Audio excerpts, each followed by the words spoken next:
with his daughter. His daughter is estranged from the rest of the family. She has zero relationships with her uncles or grandparents who live in Israel. Her father is Israeli. Not too many details. My people might know what you're talking about. Sorry. And in short, they wanted to make sure that they would have a Jewish burial. And the daughter wasn't very committed. And I ended up making the sheriff corner didn't want to speak to me. They said you have to be next of kin only. They wouldn't reveal what the plans are, what's going to happen.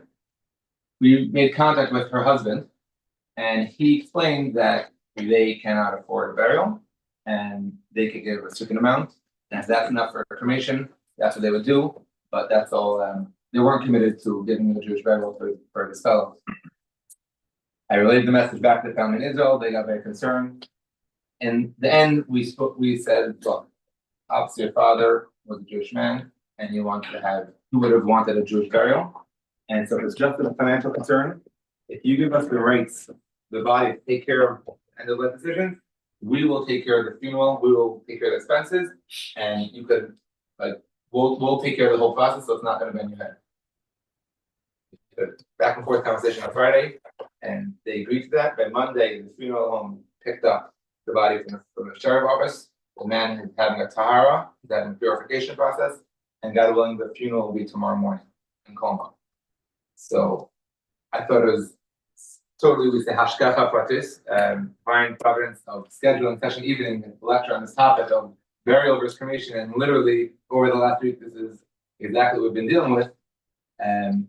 Definitely, if you have a preference or something, you should let your family know and your children know, so that way it's not just something that you know about, but that the family knows. With that, let's introduce our Zoran Kornblum. Please, welcome. Thank you very much. Hi, everybody. Nice to be here with you. So you can move this a little closer so I can see everybody better. My name is Doron Kornbluth. Just a few words about me so you know who you're going to be listening to for the next little while. I'm born and raised in Montreal, and when I graduated university, I made Aliyah. As you can tell by the facial hair graying and barehead. It's been a while, and I've been in Israel for over 30 years. My wife is an American girl. We met there. Kids are born and raised in Israel. I have two that are in the army right now. So if you notice me being a little bit anxious and concerned, that's why. One is in Hebron and waiting to find out if they're going into Gaza. Probably follow the news. Nobody knows what's going to happen right now. The other one is an officer, and he's officially supposed to be an engineering student, an aeronautical engineering student in Technion, but as you can probably guess, the last year and a half, he's been in the Army much more than in school. So that's my personal story. But I kind of have an interesting list of things that I'm interested in. And I specialized in a few areas, over the years. And what we're going to be discussing tonight is one of them. It's a weird subject. And I always like to start with a story I heard of this older gentleman that calls his wife over and says, honey, will you come and sit beside me on the bed? It's kind of a strange request. So he comes and sits beside him on the bed. And he says, honey, do you remember when we were in our 70s and I had my heart attack and you were there with me? Yes, honey, I was. And do you remember we were in our 50s and I had all the financial problems and you were there with me? Yes, honey, I was. And do you remember we were in our 30s and we had all that mental scare and everything went wrong? Yeah, you were there with me. Yes, honey, I was. So he leans into her and he says, honey, I have something really important to tell you.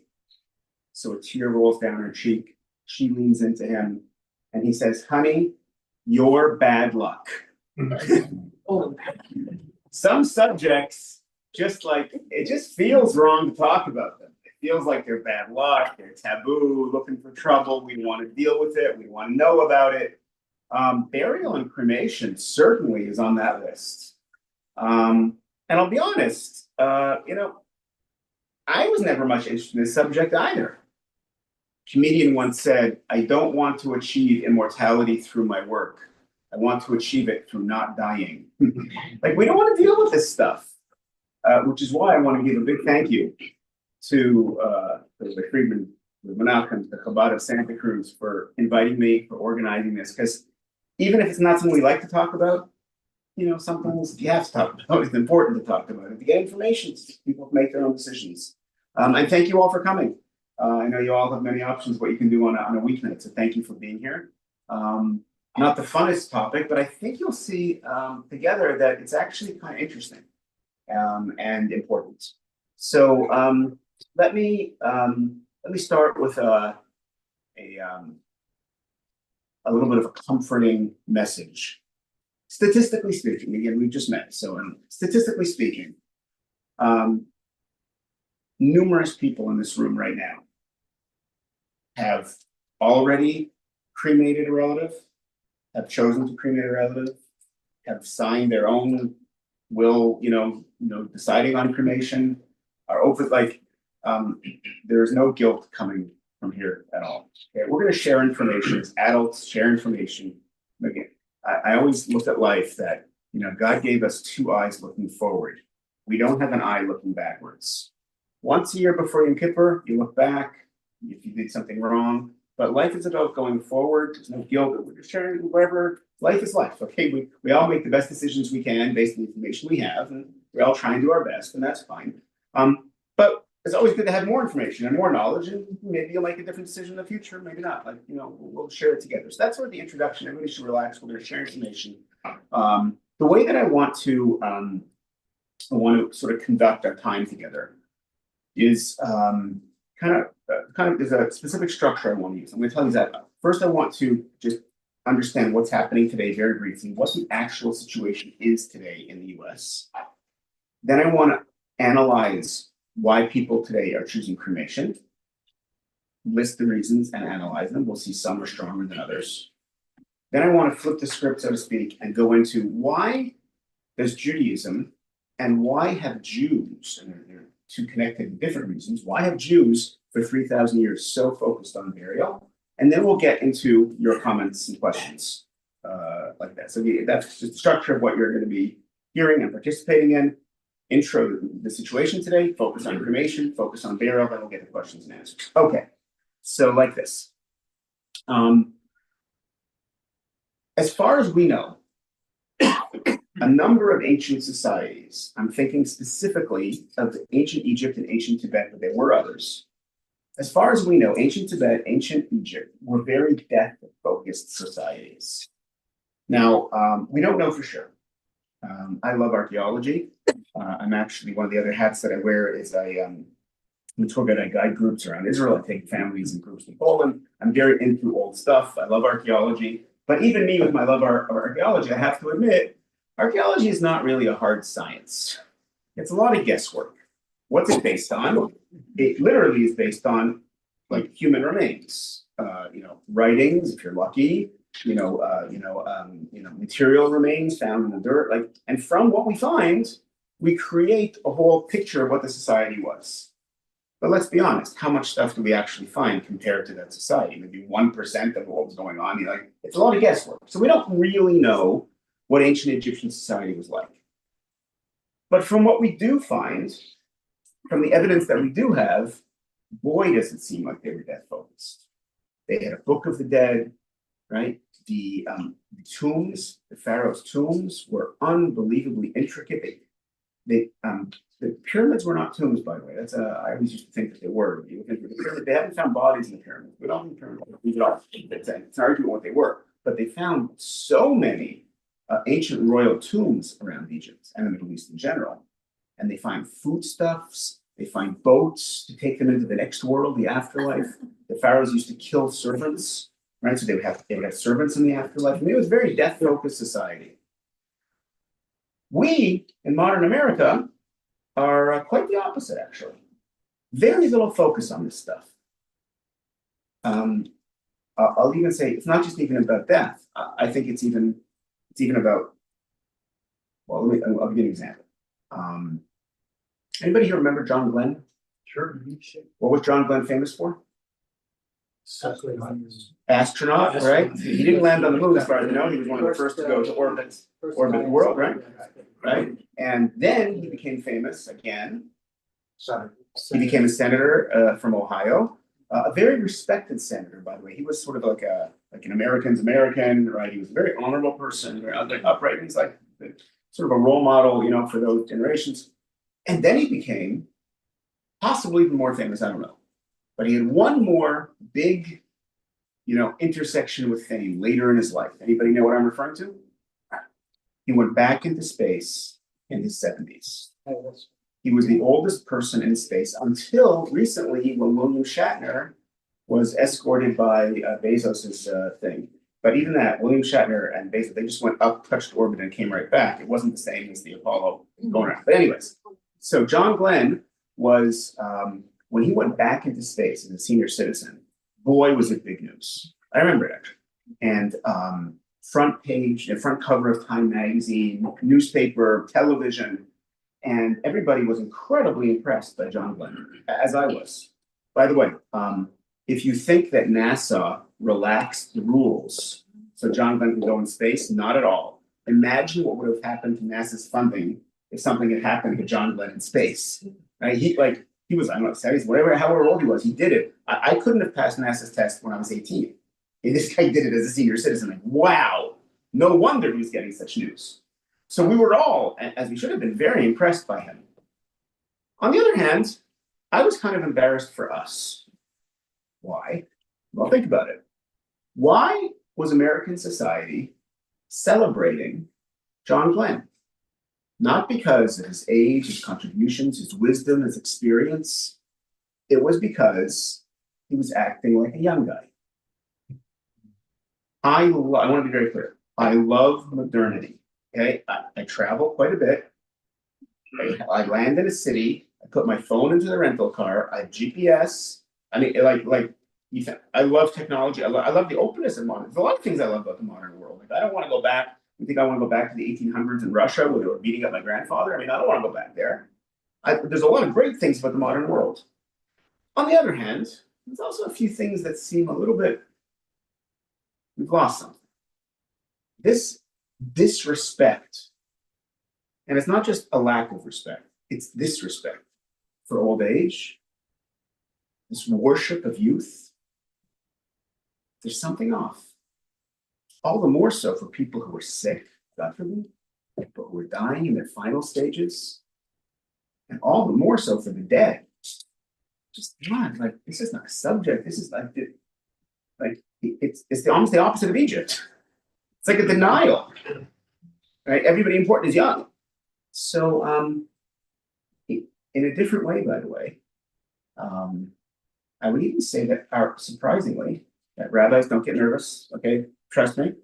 In our own way, even Judaism doesn't really want us to focus so much on death in the afterlife. Just think about it. When a Jew has a drink, what do we say? L'chaim, to life. Judaism is very life focused. Of course, we believe, and there's rules about what you do and the traditions, but it's a very minor subject, really. It's actually quite fascinating. Like, we don't really focus on it too much. Our job to bring a little more spirituality into our own lives, to help build the Jewish community, to help improve the world, to make this world a little more open for God's presence. I mean, we focus on life. And death is like, okay, yeah, we'll worry about it when it happens. It's never really been a big issue for us in daily life, you know. And to be honest, I don't think that really was a problem or really mattered through much of history. Because at least on our subject for tonight, there wasn't much to decide or to think about. For 3,000 years, it was well known that Jews buried the dead. I was never interested in this subject. My sort of niche, I've been a Jewish educator for quite a while, and for many years I've been traveling around like I'm sort of doing here, but it wasn't on this subject. Giving workshops, seminars. I do a lot for parents and grandparents. I wrote a book called Raising Kids to Love Being Jewish, and I speak to parents and grandparents about how to keep Jewishness in your family. I do a lot for teens and for college students who might be Jewish. There's long relationships. It was always very positive. And then about 12, 13 years ago, I was on a speaking tour in Florida. I remember when it happened. And all my talk, I wasn't into the subject. It was not, I didn't have an expertise in the subject at the time. And I was speaking to parents, and I opened up a Jewish newspaper in Florida, and there's an ad from a Jewish funeral home offering Jewish cremations. Big ad, and I was surprised. I'm a traditional Jewish boy from Montreal. Montreal is very, it's changing now, but it's a beautiful community, beautiful city. Growing up, it was like a very traditional Jewish community. It was later immigration, a lot of Holocaust survivors. Like it was just very, like there was certainly, people were more observant, people less observant, people different. Everybody had their own thing, but everybody kind of lived in the same neighborhoods. And there were certain basics that like everybody did. Just an example. Growing up, I never met a Jew that wasn't in shul on Yom Kippur, which is an automatic. No matter how religious you were, how religious you weren't, what you did, nobody asked the question of how if you were fasting, the whole fast. I'm not asking, but everybody, the shuls were packed on Yom. Everybody showed up on Yom, which is a given. Jews go to shul on Yom Kippur. There was also a given that Jews don't pay retail. Given, we know it, right? And there was a given that Jews don't cremate. This is one generation after the Holocaust. We all knew Holocaust survivors, and like it was just not a Jew. I never heard of a cremation growing up. So, it didn't really matter to be so educated on the subject. So when I opened up this newspaper in Florida 12 years ago, I was in shock. And I started to look into it. And I spent 3 years researching the subject, very much in depth. That resulted in the book that you saw on the entrance. And since then, I've been speaking about the subject, and that's because things have changed. Why I focus on this is because things have changed radically. Just to give you a number, right? In 2017, 8 years ago, America, I'm not talking about Jews, I'm talking about all of America. The United States has about 340 million people. The death rate in a Western country is just under 1%. COVID was a little bit higher, unfortunately. So with 340 million people, you have roughly 3 million deaths a year in the US. Thank God there's more births and immigration, so I think the population is healthy and strong. But that's how many deaths there are. Expect more or less, right? And in 2017, when you look at those 3 million, the majority went from being a majority burial in 2016 to a majority cremation in 2017. As of now, 2025, the estimate is that 55 to 57% of the American dead are being cremated. No doubt it will quickly get to 60% if it's not. This is a huge change in America. When I was a little kid, it was under 10%. Cremation rates were under 10%. 50 years ago, 2 generations, it was under 10%. So the American number has gone from less than 10% to almost 60% in my lifetime, right? For Jews, it has also changed dramatically. We don't have an exact figure for how many of the Jewish American dead are being cremated. Nobody knows for sure. But I will tell you what the estimates are, and I'll tell you how I know them.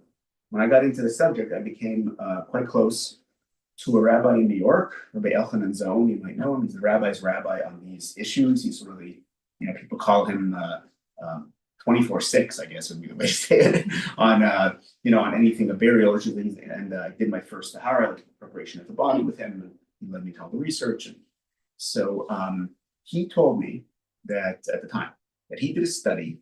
Again, this is over 15 years ago, almost 20 years ago. He did a study, an informal study, not a scientific, an informal study of Jewish funeral homes in the New York area. And at the time, it turned out that 25% of the requests were for cremation. Now, I don't know if you noticed those sort of adjectives.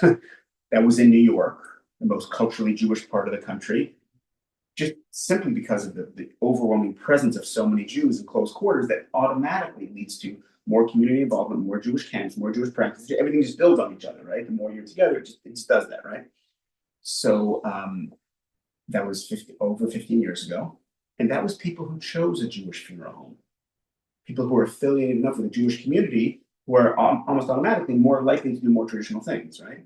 When you extrapolate out to 15 or almost 20 years later, to other parts of the country where there's less Jewish people involved in education, everything, and to people who are not necessarily choosing a Jewish funeral home, there is no doubt today the most conservative minimal number that is given is that 1/3 of the Jewish dead are now being cremated.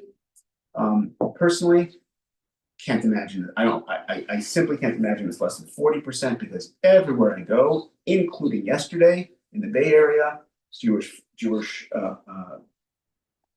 funeral home tell me that they are dealing with 25% requests, right? And that is only the people who go to a Jewish funeral home. Huge number. I mean, if you count how many people are dying, far majority are not even in a Jewish funeral home, right? So there's no doubt that it's 40% in my mind. Let's just think about that for a second. In one generation, in one lifetime, in my lifetime, in 50 years, it's gone from, for Jews, it was under 2%. When I was born, it's under 2%. Now it's 40. Mirroring the Western world. It's happened everywhere, right? Tacitus, Roman historian, when he was describing the Jews to his compatriots, in only a couple paragraphs, right? He said the Jews bury rather than burn the dead. It was one of the defining characteristics that stuck out, right? Cremation is not a new thing. In ancient Greek, Roman societies, most of the world, cremation was the norm in most of human history. Right? We stood out because we didn't cremate, that we buried. Until recently, things have changed dramatically for the Western world in general, for the US, and for us.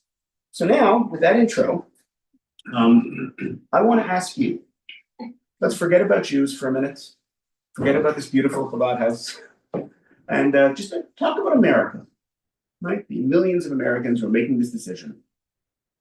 More and more, the majority today are choosing cremation. So we don't have a lot of time, it's a big crowd, so let's just in one word, tell me, why are people today, of all types and backgrounds, why are people today choosing cremation? What is the reason? What is the motivation? Number one, cost. Good, what else? Ashes spread over the ocean or something like that. You can just do anything you want with the ashes. Yes. Good, what else?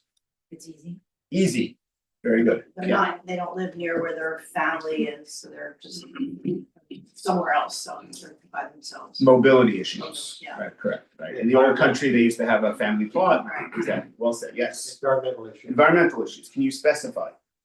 Not enough space. Land, burning out of land, very good. Anybody else? You've hit, I'm very impressed. You've hit all the main ones, I think. Anybody else? Keeping them close by, like. Very good, like taking it with you. Yeah. Yeah, taking the memory with you, very The good. expense. It costs, very Some good. people even make diamonds out of there. You can send the remains into space, you can put them in a coral reef, you can do, whatever floats your boat. There's a million options there, exactly. Okay, so what I want to do now, and usually it takes longer to get to that list. I'm very impressed. Thank you. What I want to do now is analyze the reasons you just gave of why Americans of all types are choosing cremation more and more today than when we were kids or a generation or two ago. I think we're going to see together that some of those reasons are kind of weak. Some of those reasons are actually false. There's one reason in particular that, and I'm very straight, I'm very honest, there's one reason that where cremation actually does have a legitimate advantage. And then we're going to analyze these, we'll go together, see how you feel, those are my conclusions, and then we're going to flip to the burial side, okay? So let's start with what you said, environmental reasons. The phrase that cremation societies like to use, and as a simple pet peeve, I resent the fact they call themselves cremation societies. It implies that they're nonprofits. It is a very for-profit industry. It's a multi-billion-dollar conglomerate that runs most of them in the country. But that's my pet peeve. Thank you for letting me vent. The phrase they use is land is for the living.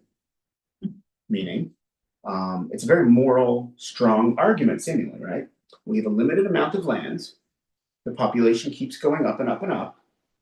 And we are running out of land. So why waste it on dead bodies that don't need it? Leave it for the birds and the trees and the forests and the parks. And it's a very powerful argument morally because, what's the Jewish priority? L'chaim, life, right? So literally, like, wouldn't you prioritize life over death? So I did the math. I'm not the first person to do the math. My book came out in 2014, I believe. I've been speaking about this subject ever since. I would say about a quarter of my talks when I speak for college students and teens, it's very different. But for communities like this, about a quarter of my talks are on the subject. So I've spoke thousands and thousands of people over the years, and my books went out. I've never been called out once on the following. I'm not going to bore you with statistics tonight. But I'll give you one or two. I'm going to share with you now one statistic, inarguable to my mind, because it's not even my stat. It's just, get this. If every American who died, about 3 million a year, were to be buried, and I'm not speaking to every American, I'm speaking to the Jewish community, less than 2% of the population. But let's even multiply who I'm speaking to by 50, okay? And say if every American who died were to be buried, get this, it would take 10,000 years to use up 1% of the US landmass. That's how much land we have in this country. 10,000 years to use up 1% of America's landmass. And you and I both know few, if any, cemeteries would last those 10,000 years anyways. Meaning, theoretically, if you had to make a choice between land is for the living and land is for the dead, I get the question. But you don't have to make that choice. There is no need to make that choice. True, you want to be buried in downtown San Francisco, or in Manhattan, or on the, I don't know which direction we're going, or on the boardwalk of Santa Cruz that I went to today to see, kind of neat. Like, you have a problem, there's not a lot of land. But how often do you go to a cemetery anyway? I like cemeteries, actually. Don't worry, I don't go every day, I'm not a weirdo. but there's no obligation to visit a cemetery. There's a strong tradition before Yom Kippur, before Rosh Hashanah, even that's not a strict obligation. If you connect to it, great. If not, but within 1 hour of every metropolitan area, there is plenty of land. And I'm not talking about the protected redwood forests that are so beautiful. There's just if you doubt me, next time you're in an airplane, look down. It's an empty country. I landed this past Friday. I was speaking in Florida for about 12 days. And then on Friday, I flew from Fort Lauderdale, great flight, 7:30 a.m. to land here. I landed in LA at 10:30 a.m. And I was there for Shabbat. I was speaking to students at USC. I drove up on Sunday. You're in an empty state. I know it doesn't feel that way on the coast. I get it. California is empty. The whole country is empty. By the way, this is true in North America. This is true in South America. This is true in Europe. It's true in Africa. It's true in Asia. It's true in Australia. There's only 2 places that actually isn't true. That's Hong Kong and Singapore, and there are solutions there if you want them. Environmental groups don't even talk about the amount of land. It's not a real issue. There's plenty of land. How about you go once a year?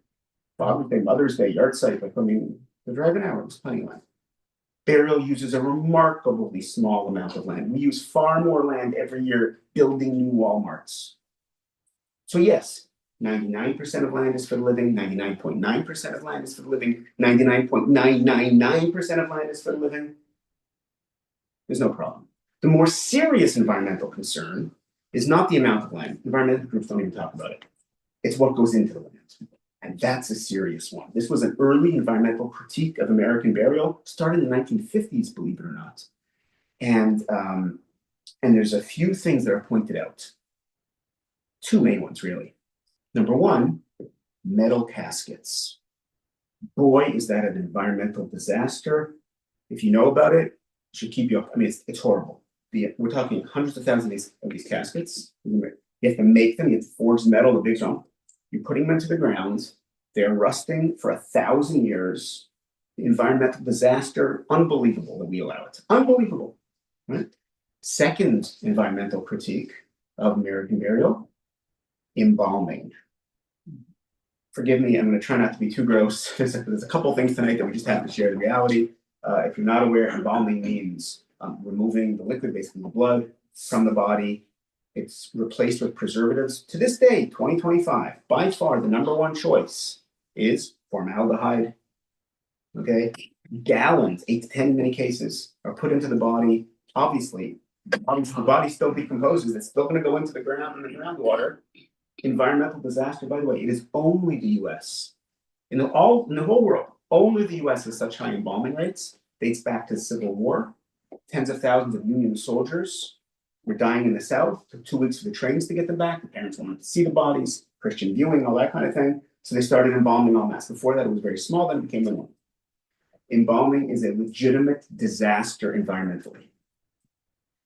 These two things are inarguably horrible for the environment. No wonder that environmentalists don't like American burials. Does anybody notice anything about these two elements that they have in common? Embalming and metal caskets?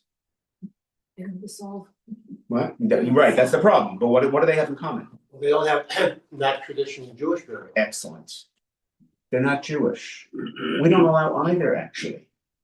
Jewishly, you're supposed to have a simple wood coffin, biodegradable. By the way, where I live in Israel, you know, they don't even use coffins. I mean, they have, each cemetery has like 2 or 3 there. They carry the body in a coffin to the grave, and then they remove it. First time you see it, it's strange. And the body is put into the ground in burial shrouds, tachrikim we say, or in a talit, right, and actually reuse the coffins, right? In most places, coffins are standard, and simple wood, biodegradable, not an issue. Embalming is against Jewish law, considered a desecration of the body. If you want to know why, just go on YouTube and watch one. You'll understand in 30 seconds why we don't know that. Environmental groups are not in favor of cremation. It is simply not true. The cremation industry is in favor of cremation. Environmental groups are in favor of what's called green burial. The main character traits of green burial, there are 3 main character traits. Number 1, no metal caskets. Number 2, embalming. Number 3 is how you design the cemeteries. And by the way, it's getting much, much better in terms of the design of all cemeteries being planned now. It's all going in the direction of Jewish and even some non-Jewish, right? Jewish burials have always been a model of environmentalism. Environmentalists don't like cremation. Cremation uses a tremendous amount of fossil fuels. Just think about it.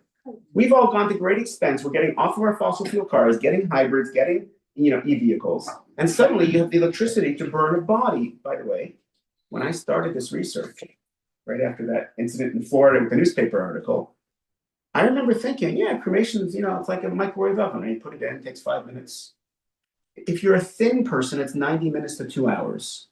For the majority of Americans like me that are a little bit overweight, okay, it can be easily 3 hours. If you fall into the obese category, a quarter of Americans, it's 4 hours. It's a tremendous amount of electricity. Furthermore, crematoriums release toxins into the air. Many municipalities have rules that you can't have a crematorium beside a school. Ask yourself why. A local story actually from COVID. In the first few months of COVID, there was an article in Los Angeles Times announcing that the City Council of Los Angeles had temporarily relaxed the air pollution rules on crematorium in LA County. Because there are rules on crematorium, how many cremations they can do per day, so as it doesn't negatively affect the air pollution too much. But because, unfortunately, there were so many people dying and so many bodies that had to be cremated, the LA City Council allowed them to do more cremations temporarily. There's a lot of toxins released in the air. The worst one, by the way, if you're like my age or older, if you have a filling, you might have mercury in your teeth. They don't do that anymore for kids, right? But in our generation, they most certainly did. Horrible for the environment. So again, environmentalists are not in favor of cremation. They're in favor of green burial, avoid the problems of cremation, and Jewish burials are a model. Okay. Next, a few people mentioned different versions of the mobility issue. You said it right. It's a problem with burial, and it's an advantage of cremation. So let's look at it like that. I was just in Florida. Florida happens to have relatively high cremation rates. There's a number of reasons for that. One of the reasons is there's a lot of retirees in Florida. So just think about it. Where am I going to have my grave? Here in Florida? I mean, I'm in a seniors community. How long are these people going to be around themselves? And are they going to visit my grave? They're not going to visit my grave. I'm going to be buried back in New York, haven't lived there for 30 years. I'm going to be buried out west where the kids are. Like, what are you talking about? Like, who knows how long they're going to be there? I've never lived there, right? And let's face it. My kids aren't that traditional, so I don't even know if they'll visit a grave anyway. So the logic goes that no one's going to visit my grave. So if no one's going to visit it, why bother having one? It sounds pretty reasonable, right? So I want to test your knowledge. Raise your hand if you've been to Israel. Amazing. I'm so glad to see it. If you haven't, still time to go. I'm not sure if you should wait till after the war or go now and give us strength during the war, but at some point. So most of you have been there, which is great. True or false? The #1 most visited tourist site in Israel, the #1 visited site is the grave of Moses. True or false? False. That's false, right? How do you know? There's 3 ways you should know that statement is false.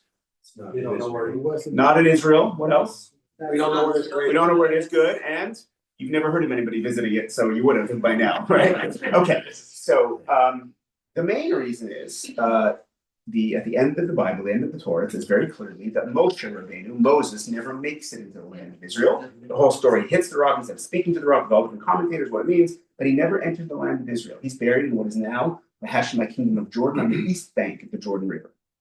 And the verse makes it very clear, we don't even know where he is. His place was hidden. Why? Tradition explains that he was such a great prophet that it could have become a site of idol worship. So God hid the place of his burial. So now ask yourself the following question.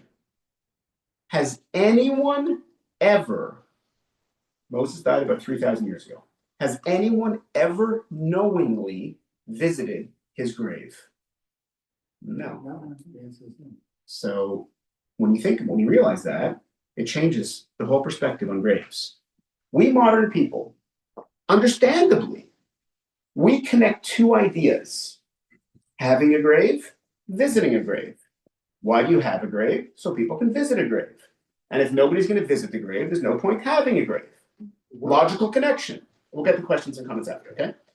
But the Moses example makes it very clear that these 2 concepts have nothing to do with each other. Archaeologically, we know for sure 3,000 years ago, there was plenty of cremation and many other. The Tibetans put the body on a tower, let the vultures eat it. There were plenty of methods of disposal of the dead, with cremation being the most obvious. And yet God did not choose cremation, even though no one would ever knowingly visit his grave.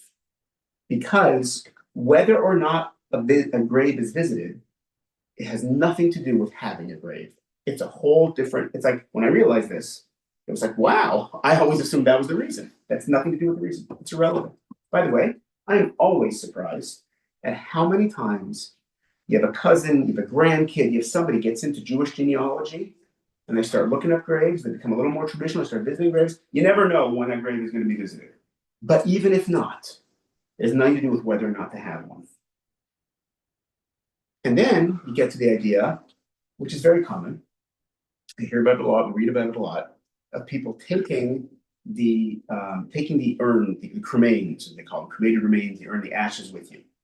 Listen, from a human point of view, my father passed away during COVID, not from COVID, but during COVID. I'm there, I get it.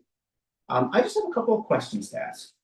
You have to make your own decisions in life, right? But for 3,000 years, Jews, many people, we have found ways to remain connected to our loved ones that died. Last 100 years, photos, before that, mementos, pieces of writing, memories. I fully understand the desire to have something from your beloved. Why does it have to be cremated remains? Just a question for you to think about. For most of human history, people didn't do that. right? If anything, they were probably more connected to the memories of the past than we are. Secondly, I'm gonna take a little bit of I'll take an extreme example. So Judy is the daughter, and she was closest to the parents, so she gets the urns, right? So Judy has 2 urns. But then she gets on in years, she wants to downsize, right? So passes the urns on to the next generation. Next generation is how many? 4. Next generation, 8. Next generation, 16. It's a bit of a joke, but that's my point. That our homes, our lives, are not really meant for the long-term care of cremated remains. At some point, sooner or later, and from what I hear from a lot of people, usually it's sooner, we get rid of the remains. Every funeral home that I know of, and I'm this week I've talked with people from 2 and 1 last week. You can Google this. Every funeral home that I know of has a problem of unclaimed cremated remains. They don't want to pay for whatever, but nobody who like you say, "Oh, I'll take part with me." It's just something to think about. You draw your own conclusions. It's not so simple. Mobility issues. Okay. You didn't mention one reason that people say that they choose cremation. They're uncomfortable with burial. Don't want to be eaten by the worms. Kind of gross. I think it is kind of gross, actually, burial. I remember high school labs. The composition is not pretty. Okay, I'm not claiming it's pretty. I just want to compare and say cremation ain't pretty either. Forgive me. During that roughly 3 to 4 hour process, whatever, let's say it's 3-hour process. I'm sorry to say this, but the body is not calm and spiritual. The muscles are contracting and expanding. The brain is sizzling. It is a loud, smelly, awful, violent process. It's disgusting. Now, burial is also disgusting. I'm just pointing out that, like, some people say that that burial is old-fashioned. Cremation is new, stylish, right?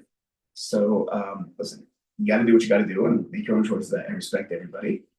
I just have an idea just to think about it, and maybe in a little different way, and maybe that'll help you think things through for yourself or share this to others. I'm not wearing a tie. I hope that's okay, but I'm a pretty informal guy. I went to a high school where you had to wear a jacket and tie every day, and since then I was traumatized, and like I just can't. The only time I wear a tie really is Friday night. You know, Shabbat dinner, going to shul. That's what I wear. And my kids hate my ties. There's always something wrong with my ties. I don't even know what it is right now. Either they're too wide, or they're too thin, or they're too thin, or they're too wide. And they're always telling me to get rid of my ties. And I absolutely refuse. I know I wear what they want me to wear just because it's not worth the fight, but like I refuse to throw out my ties. Why? Because you and I both know that in 2 years or 3 years, max 5, but usually not that long, the thin ties are in, the wide ties are out, then it flips. These are really good silk ties. I'm not throwing them out. Right? Styles come and styles go, and fads come and fads go. And listen, in terms of what you're planning for dinner and the decor for a wedding you're making, I get it, right? In terms of like disposal of the dead, like is that you really gonna be like? So my point is, when you look at easier, right? It really does seem easier to do cremation. It's a 1-800 call in some cases, right? And there's a fascinating man in Michigan. His name is Thomas Lynch, poet undertaker. Undertaker runs a funeral home and a prize-winning poet. And so he wrote a lot on the subject. When I was educating myself, I used a lot of his sources. And he said the following. He said, people don't want to be a burden to their kids. And he said, but like, isn't that the ultimate, like, the role of a child? Like, to take care of their parents in their final, like, is it really that much of a burden? Like, are we really so afraid of a little bit, like, so to be honest, like, if you plan early, it is not particularly hard to do a funeral. Again, if you don't plan anything and you leave it till the end and it's grief and people arguing about money, I get it, like 1-800, but like, we're not talking about, oh, it's years and years of work and what's a few hours. I think it's So like the easier, maybe it is a little easier to do cremation, but really, I mean, like, you know, like, we're not talking major difficulties over here. So, when you go through the reasons that people today are choosing cremation, which we just did, you make your own decisions, your own judgments, but it seems to me that within the 15, 20 minutes, we realize that like these reasons are a lot weaker than they seem. Some of them are just not true. The environmental reason is not true. Mobility issue is not true. Some of them are, yeah, maybe a little bit, but except one. There is one reason for cremation.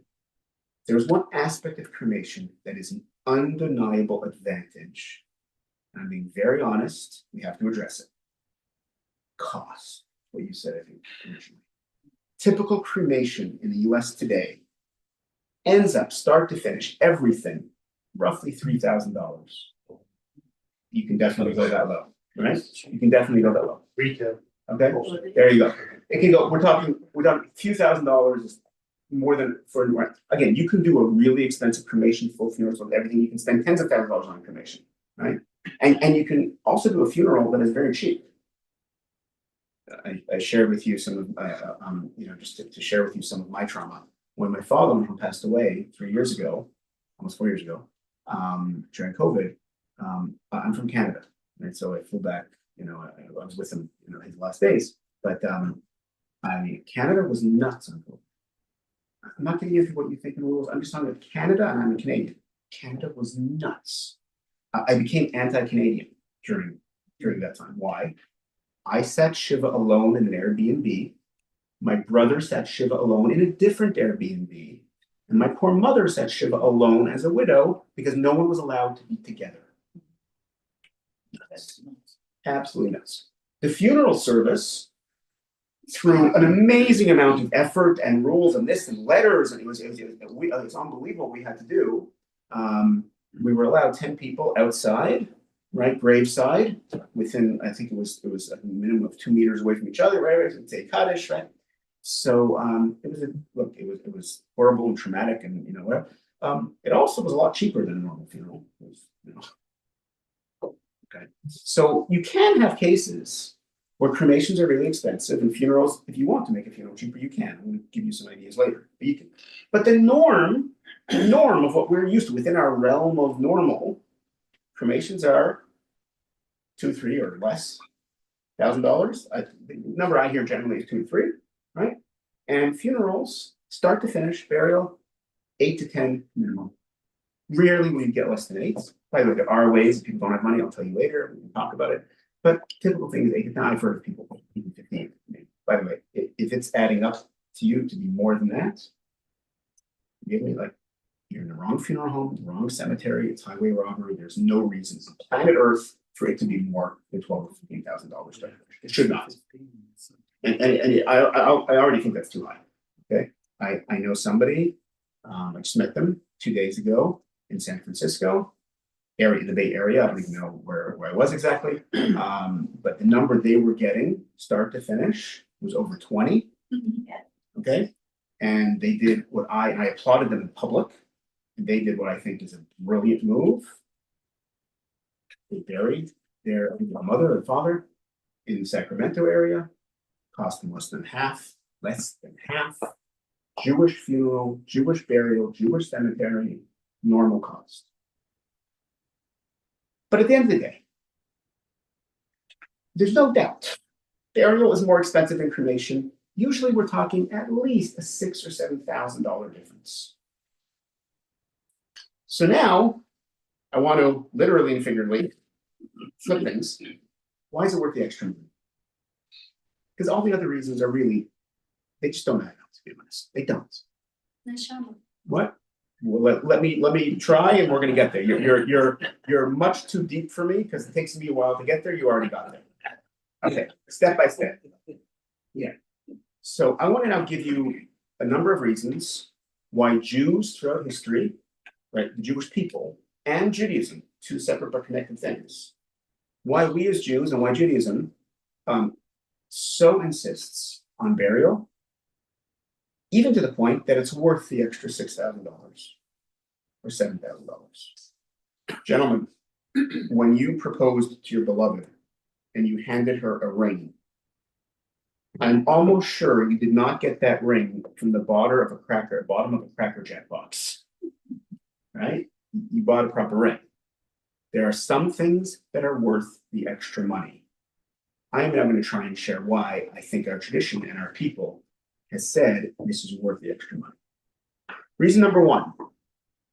In World War II, in the Lodz ghetto, there was a rabbi. His name was Rabbi Ephraim Oshri, in English, Oshri. He actually survived the war, miraculously, made it to New York, told the following story. One day in the ghetto, a Nazi officer barges in, blonde hair, blue eyes, full uniform. Rabbi Oshri thinks he's about to be killed.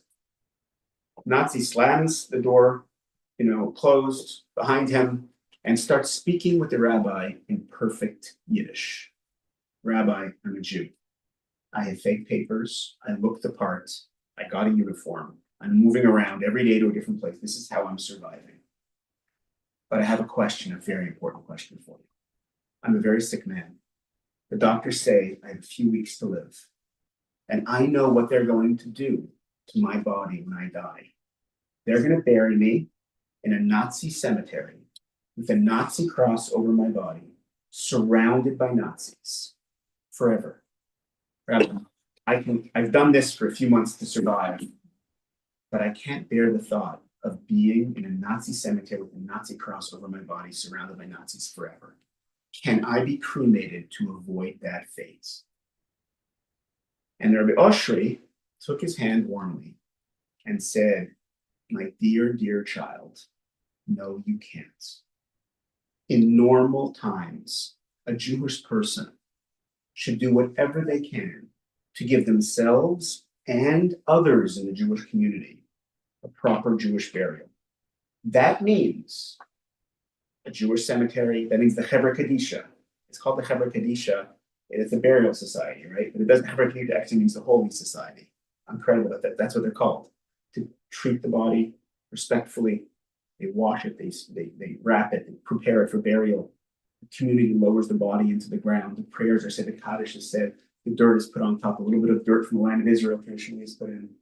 In normal times, Rabbi Oshri explains, we must do whatever we can for ourselves and other Jews to get a proper Jewish burial. But even in these times that we are living in hell, the Jew must do whatever they can for themselves and for others to at least be buried. So even if you're going to be in a Nazi cemetery, it's better than cremation. You must do it. You must allow yourself to be buried. Amazing. Rabbi Oshri also brought all the sources, it's verses in the Torah. It's amazing, actually, that in the Torah, in the Bible, in the Torah scroll, there's so little space, so little ink is devoted to like major parts of Judaism. The rules of Shabbat, pretty fundamental, so little space about them, right? Yom Kippur, so little space, and yet so succinct. The Torah is so succinct in some areas, and yet it goes to length. Abraham is buried, and Sarah is buried, and Jacob's buried, and Rachel is buried. Like, if I was creating a religion, I don't think I'd really care about what happens to a dead body. Our religion clearly does. Towards the end, in Deuteronomy, it even gives the mitzvah. It's a commandment. It's an obligation to bury the dead. It says that if a person is an evil person is put to death, and in Judaism, the death penalty was basically a deterrent measure. Morris says once in 70 years is too much, right? But even in the rare, strange case that somebody's actually put to death, Morris says, like, bring them down at night and bury them. All the more so a normal person for 99.999% of people. It's a huge part of our religion, surprisingly big parts. Classic, but this is not just bagels and lox. I happen to love bagels and lox, no offense. But if you brought bagels and lox back 800 years to Maimonides, famous medieval scholar, he wouldn't know what the bagels and lox were, right? It's really a cultural thing. It's a nice cultural thing. It's a cultural thing. But burial, that's the number one reason. First reason we're going to talk about in terms of why Jews and Jews. It's core to our religion. Surprisingly important. Number two, it's not just Judaism. If you were to make two maps of planet Earth, map number one would be a map of monotheism, where people believed in one God, versus, I guess, like it would be one God versus a many gods, polytheism, and no gods, atheism, right? So you need a map of monotheism, and then you need another map of burial. right, versus cremation and many other methods, right? Right? So you have a burial map and you have a monotheism map. And you put them together very, very close. They're not exact the same, but boy, is there a major overlap. They're almost the same. Just think about it, okay? India, polytheistic country, 97% cremation rates. Japan, same thing. Historically, I'll give you an example. Europe was very Christian until World War II. Burial was the norm. Now it's post-Christian Europe. Churches are empty. It's considered the most secular continent on the planet, actually. Europe is considered, right? Cremation is the norm by far. The Middle East, right? Islamic countries, right? Islam is a very monotheistic religion. I mean, we're like 100%, right? There's not one crematorium in an Islamic country. I mean, zero. They don't allow them. Completely against Islam, nothing.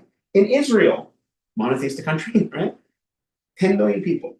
One oven, one crematorium, mostly servicing non-Jews. Monotheism and burial. Even here in the States, by the way, you notice this correlation.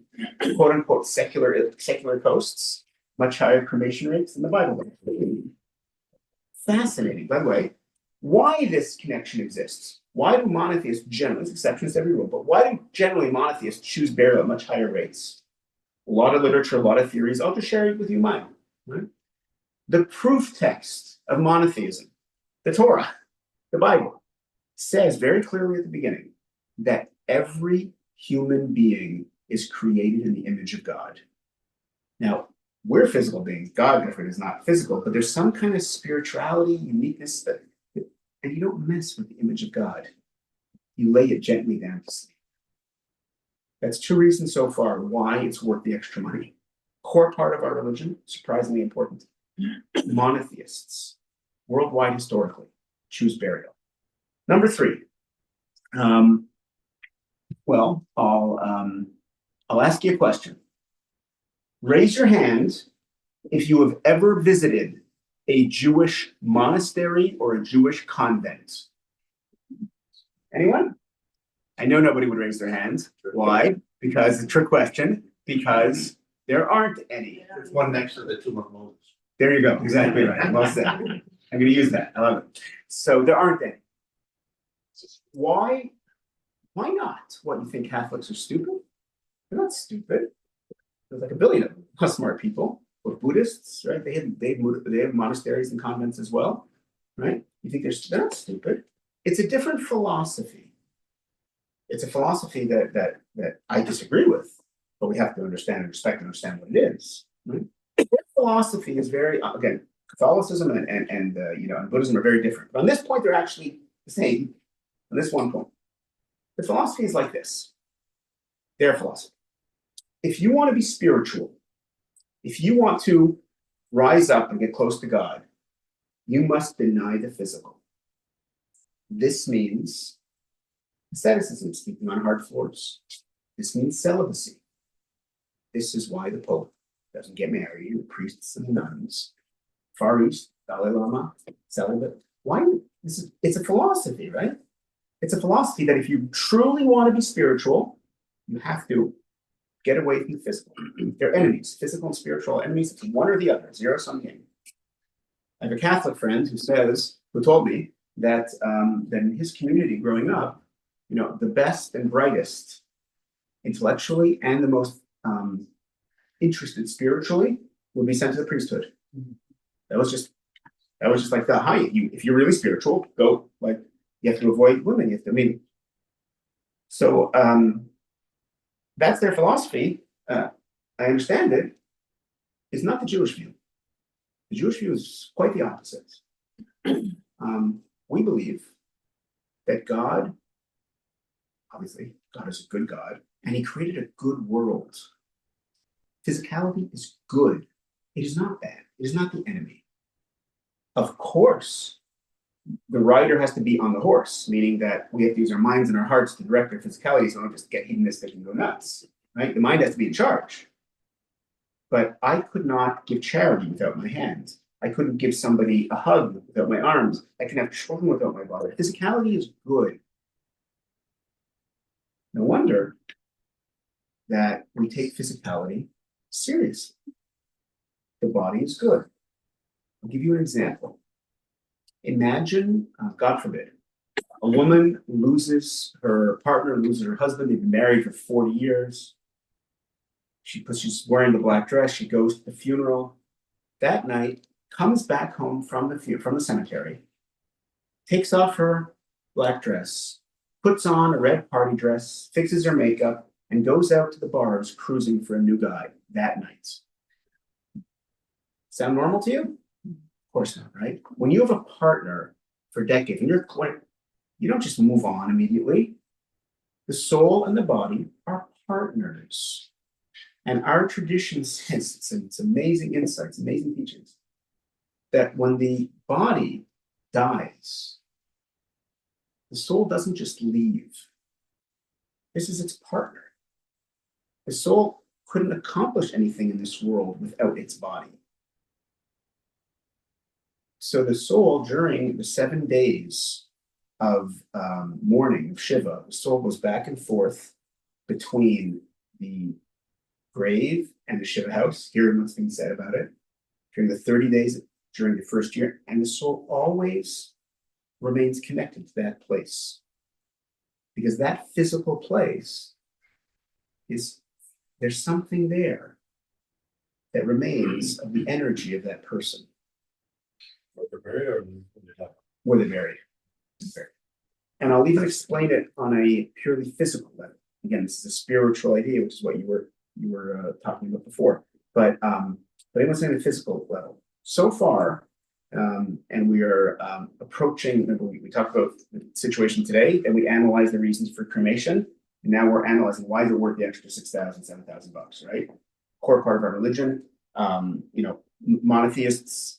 We're now discussing that the body is important. We regard it with very high regard.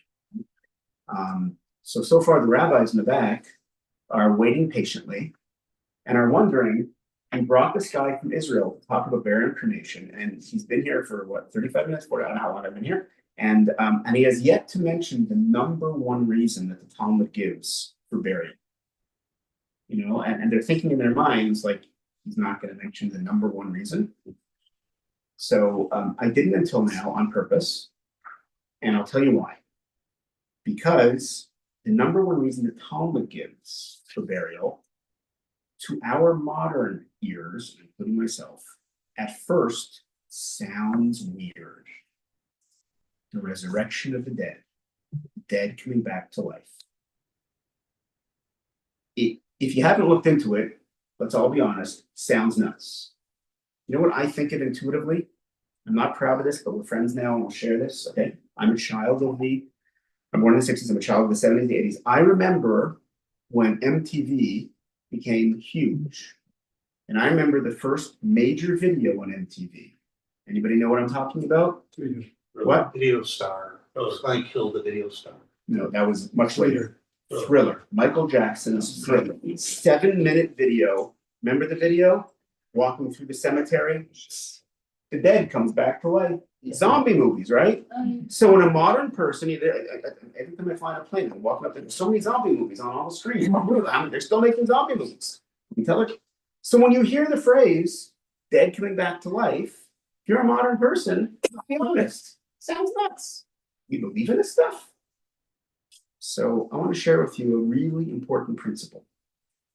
There are many, there are core, beautiful, true, incredibly wise Jewish ideas that because we first came in contact with them via Hollywood or via Christianity, they just seem like, what? That's Jewish? Like, we're supposed to be smart people. We believe this stuff? To give a parallel, many Jews think that like belief in the Messiah is a Christian idea. And it's a Christian idea that they're uncomfortable with. Son of God, like what? I've even met a lot of Christians who are actually uncomfortable with the idea of the way that it's presented.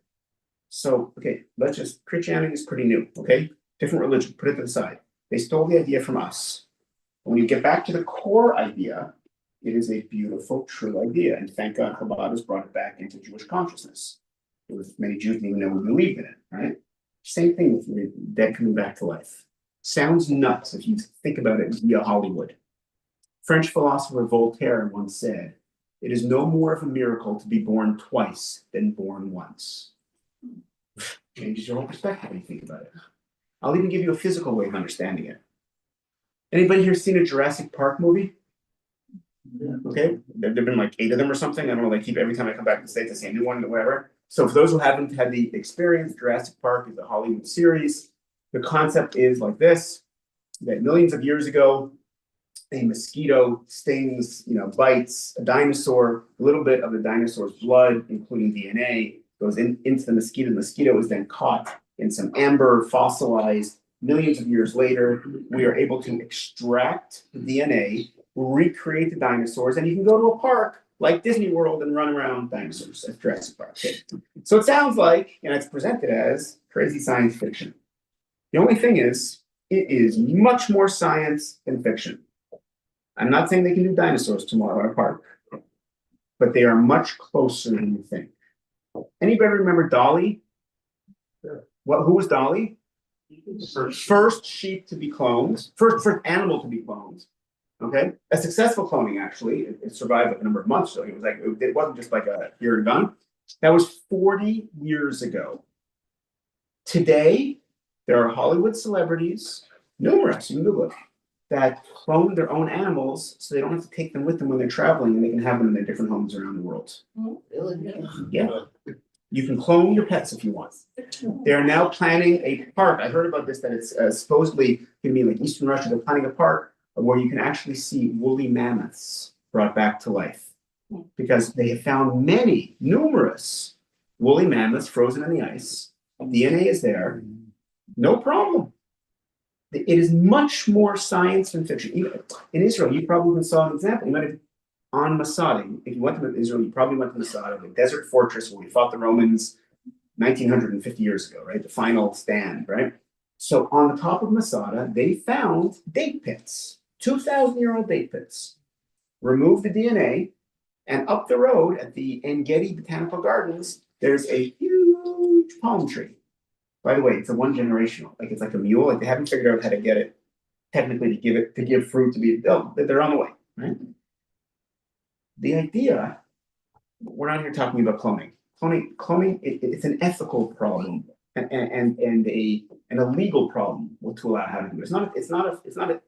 The science is there, right? So, like this. Talmud says that there is a bone in the human body. It's called the luz bone. L-U-Z is how you write it in English.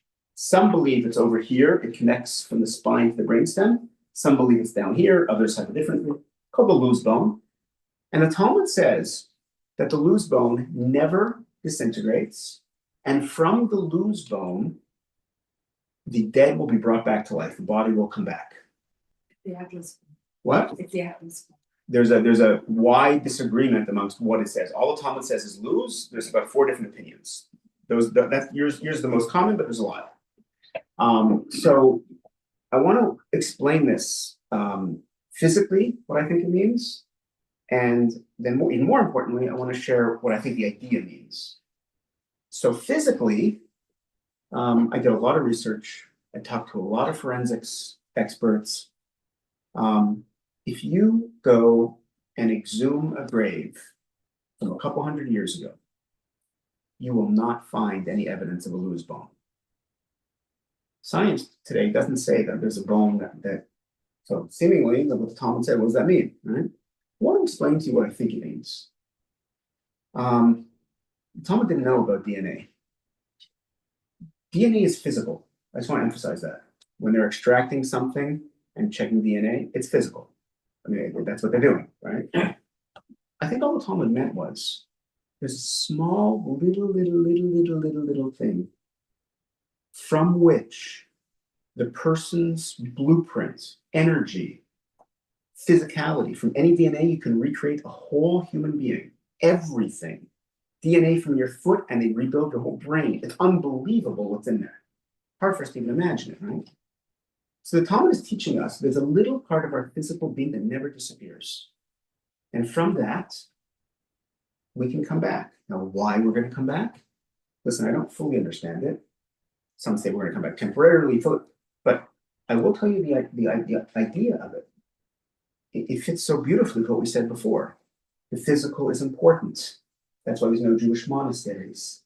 That's why there's no Jewish convents. That's why on Shabbat you have great food. That's why every Jewish event you have food.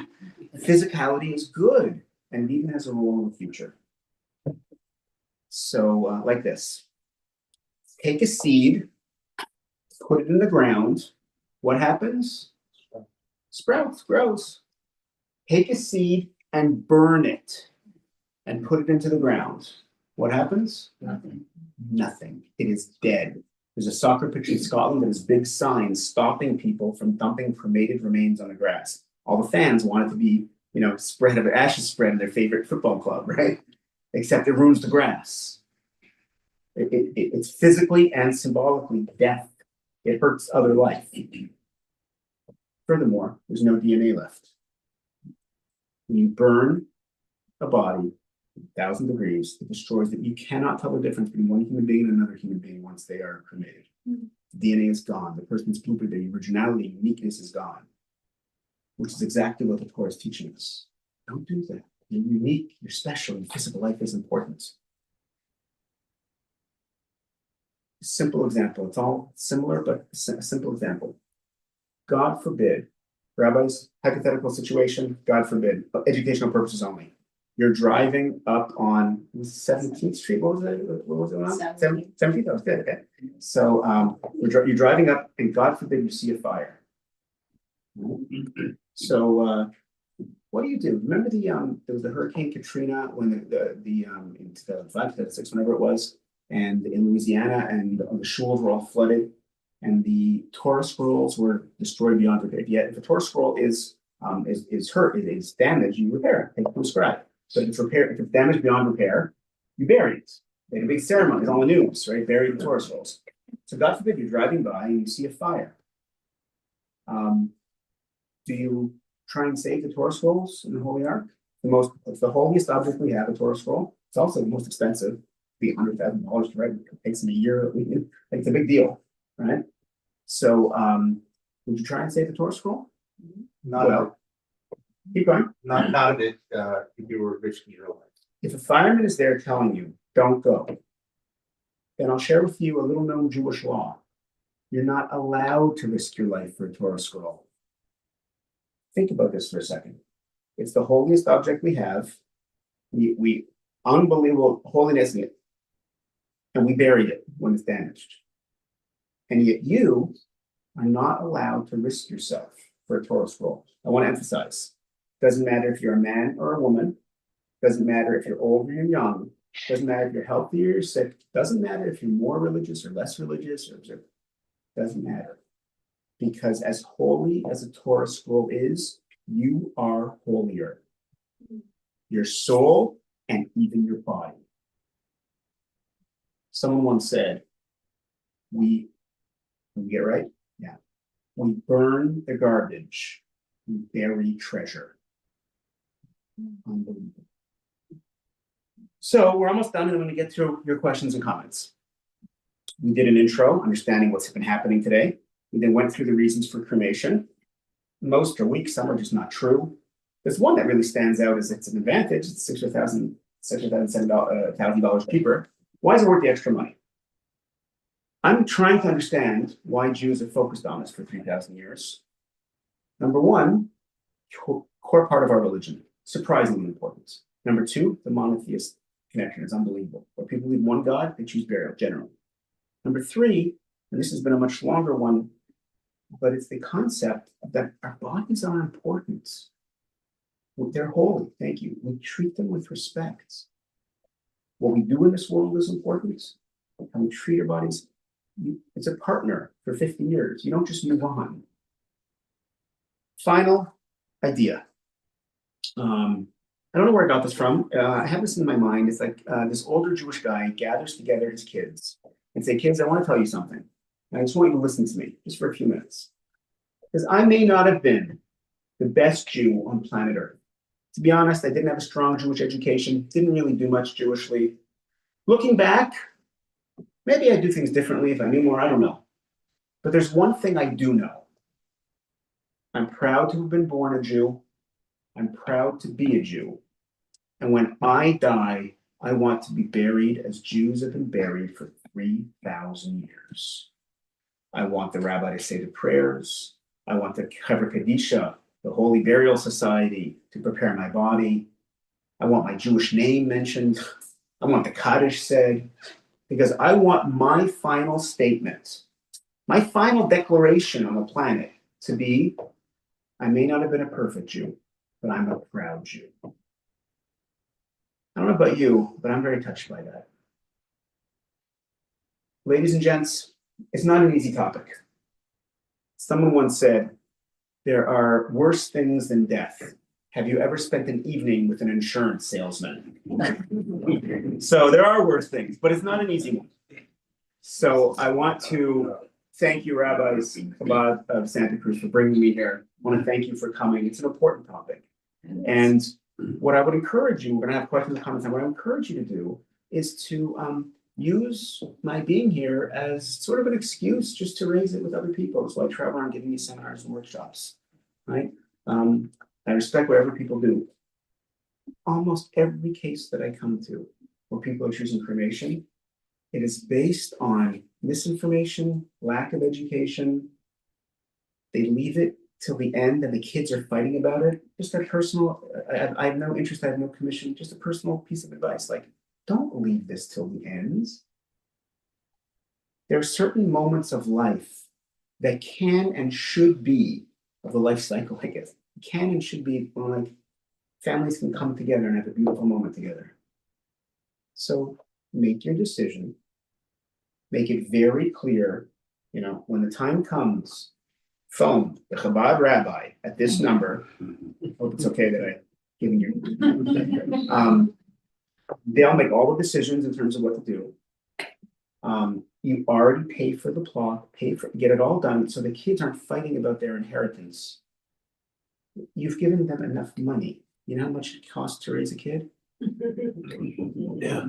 Okay, too much, right? This is you, right? Get it all, and that way, your wishes are clear. They're in writing. The rabbi's involved. And when the time comes, it shouldn't come for a long time. We say in Hebrew, we say Adnei Vestrim until 120, right? But when time comes, it can be a beautiful moment of family coming together where they don't have to argue and fight and decide. It's all done. You took care of it. You're doing them a kindness by taking care of it. And you're declaring to the world, I may not have been a perfect Jew, but I'm a proud one. I think it's an incredibly strong statement. Thank you very much. It's been a pleasure. I want to hear your questions and comments. Thank you. Yes. I had a question on you're saying like you brought up like Moshe Rabbeinu's grave and all that. I think if people knew where it was, they would go visit it, and like Kfar Tzaddik, and people go to the grave sites of holy people all the time and pray. There's a whole thing that goes on with that, and then also the when you bury somebody, I guess like 30 days later, you're supposed to say Kaddish and go see the grave and everything. So how does that fit into kind of your thesis of, you know, being buried some place where there's space where nobody will ever go? Like, how do those two mesh? So the question is, you know, I made a point that having a grave and visiting a grave are two separate things. For those who have to go, thank you for coming. Appreciate it. Thank you. Just to plug this going, I wrote a book on the subject. Okay, it's a paperback for $15, made it very cheap, as you can probably guess from the printing and the shipping costs. There's no money being made. It's important to have the information, share it with others. So please take a copy, have it on your coffee table, you know, pass it around. Like it's just getting the word out. It'll have all the information for you and the research and everything there. Just wanted to get that plugged in. Let me just answer this and then we'll go. So I think what you're saying is entirely valid. And for people who do want to connect to graves and who do feel the importance, you know, that is definitely a part of Judaism. But it is not an obligation. And it is one school of Judaism that focuses very much on that, a more Hasidic approach. The more rationalist approach was never into visiting graves. I'll give you two very simple examples of that. What about the Mount Palo and all that? All the people lit fish and all that, they. So I'll try and answer. I'll give you two classic examples. Again, I'm not against visiting graves. I love visiting graves. I do. Just pointing out that Maimonides' grave in Tiberias, the famous irony is that Maimonides clearly was not into visiting graves. People visit his grave. Kind of interesting. My personal teacher, his name is Rabbi Yosef Kamenetsky. He's one of the grandchildren of a name that many of you probably have not heard, but his grandfather was quite famous in Orthodox circles. His name was Rabbi Yaakov Kamenetsky, one of the leading rabbis of the 1970s, 80s. And I remember it's really struck me. It's like I went to New York about 30 years ago, or whatever, and I'm from Montreal. I wasn't in New York that often, and I went to visit my teacher's grandfather's grave. And I came back and I told my teacher that I felt connected with my whole sort of tradition was through him, and my learning I felt sort of and I went and I told my teacher that I had just visited his grandfather's grave, and straight rationalist Lithuanian style Marxism. And he looked at me like this and he was like, "Thank you, that's so nice of you to go." He said, "I haven't even been there in 10 years. It's not so absolutely it's a beautiful thing, but it has nothing to do with whether or not you have a grave. Zero. Nothing, doesn't pertain to our subject at all. If you want to visit, great. You connect to it, great. If not, not. Yes. Could a non-Jew choose to be married in Jewish way with all the To tradition? be buried or To be buried, to So like prepare. it's I once looked into this very deeply, and it's a fascinating reality that, and I wouldn't have thought this would be important personally until I got into it.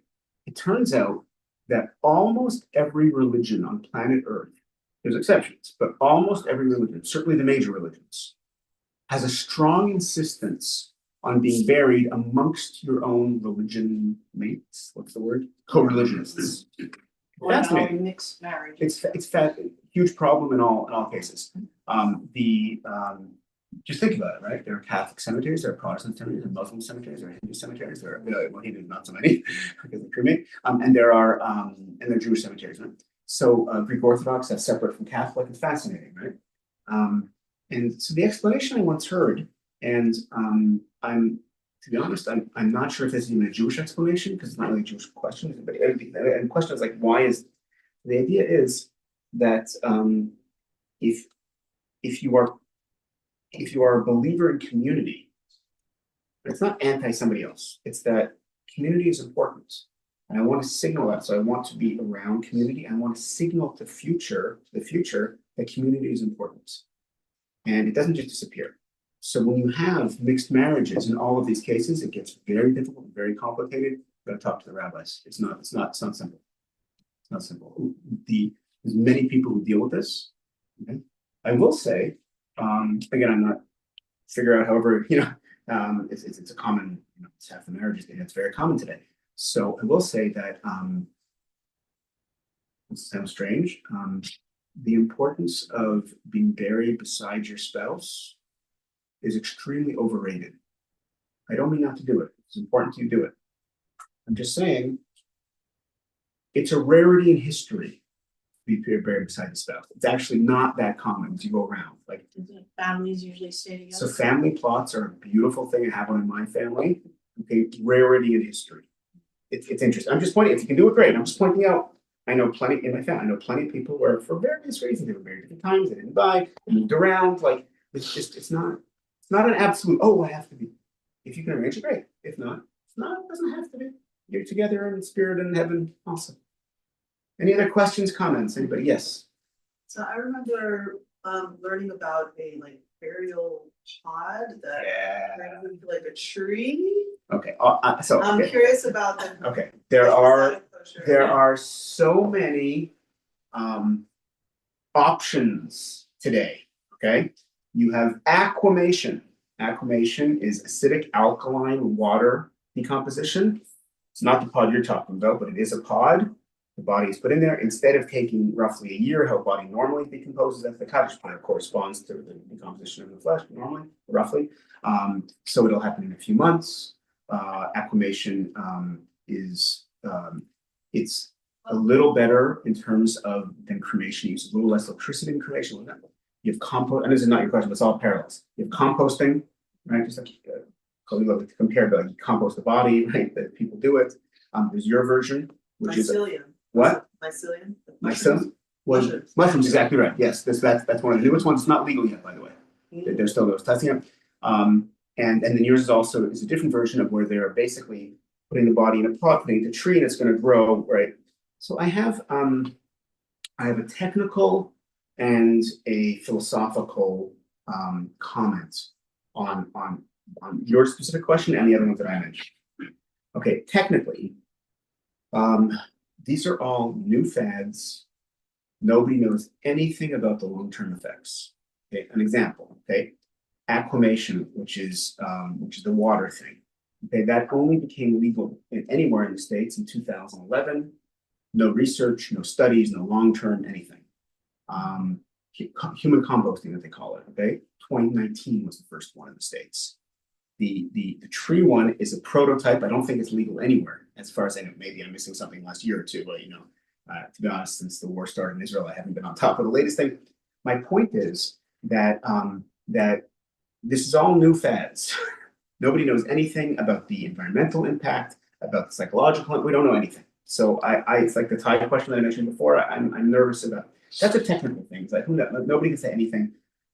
Somebody told me recently they were looking into acclimation, and I've researched it. I know a little bit about it. It was like there's no environmental group, and they think it's better for the environment. There's no environmental group, no neutral environmental group ever has talked about this yet. It's too new. Nobody's done any research. The acclimation company claims it's better, which may be right, may be wrong. We don't know. Like there's that famous I forget. It's not Murphy's law. One of these rules, like law of unintended consequences. Like they think something is better, and it turns out. So I'm always technically of like wait. You got to wait 20 years for any of this stuff. Okay. More fundamentally, here's my philosophical answer to that and to parallel ideas.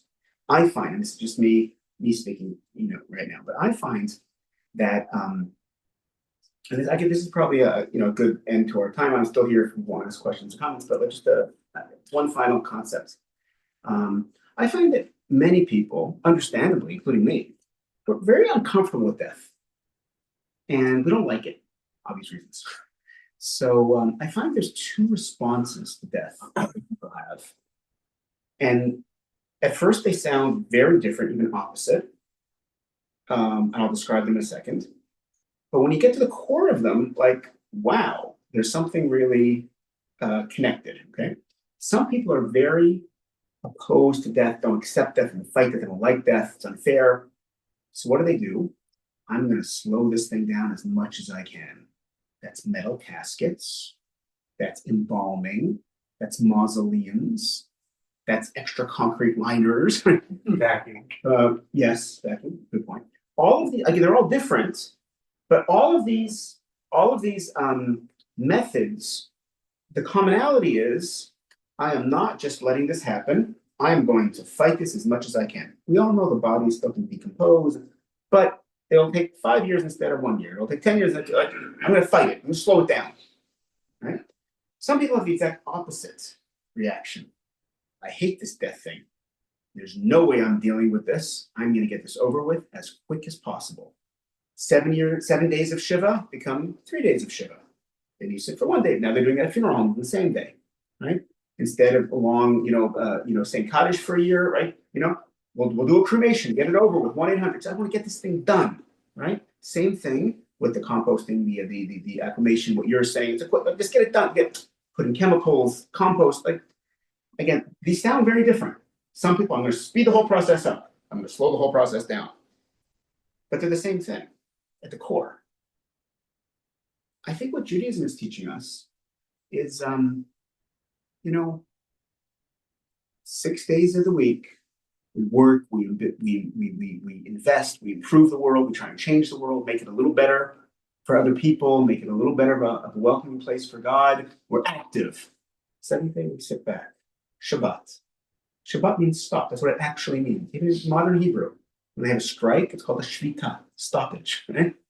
You just stop. You accept. Our whole lives, we are building, we are controlling, we are active. And at the time of death, our tradition says, now is not the time to exert control. We find this fad and this fad and do it this way and this way. I'm going to speed it up. I'm going to slow it down. Lay it gently down to sleep. An animal is born. It runs around the forest. It lays down and decomposes. A plant grows. It reaches its peak. It decomposes, goes back to the ground. Burial is the natural way of every living thing. It is the natural way of every living thing. And it means I am accepting the finality of life. I am not in control. There is divine destiny, there is guidance, there's God, but it's not me controlling things. So that's the philosophical challenge, I think, to all of these options. Even if they were technically, better in some way, which until now is not at all proven, probably the opposite. You follow? Can you plant a tree for flowers on or around the grave? Yes, Oh, absolutely. You can. Yes. 'Cause that's the part that was like appealing to me about, Yeah. growing something. There are a number of Jewish cemeteries that are officially open and working with green burial. To be honest, the typical Jewish cemetery is the most ideal green burial compared to anything in the world, But if you really want to, if that's important, yes, there are. There's actually one in the Bay Area that I was told. Bill Valley area. Yeah, that does green burials, and it's not either or. Have the Chaver Kadisha, have everything done right? I'll just let me end you with one quick idea, and then and I'm glad to meet and talk after, but we'll do it privately. When a baby is born, they wash the baby, they wrap the baby, bring it to its next stage of life, so to speak. God forbid when a person dies, the Chaver Kadisha Burial Society, they wash the baby, they wrap the body. It's a different stage of life. And what our tradition is teaching us is just try and make that transition a little bit easier, a little more spiritual. It gives us directions. And it's a beautiful, wise direction. Ladies and gents, thank you for listening. Thank you for coming. Thank you. I'm glad to share this. If you have questions, comments, if you want resources, the book is available. You can find me online. Thank you.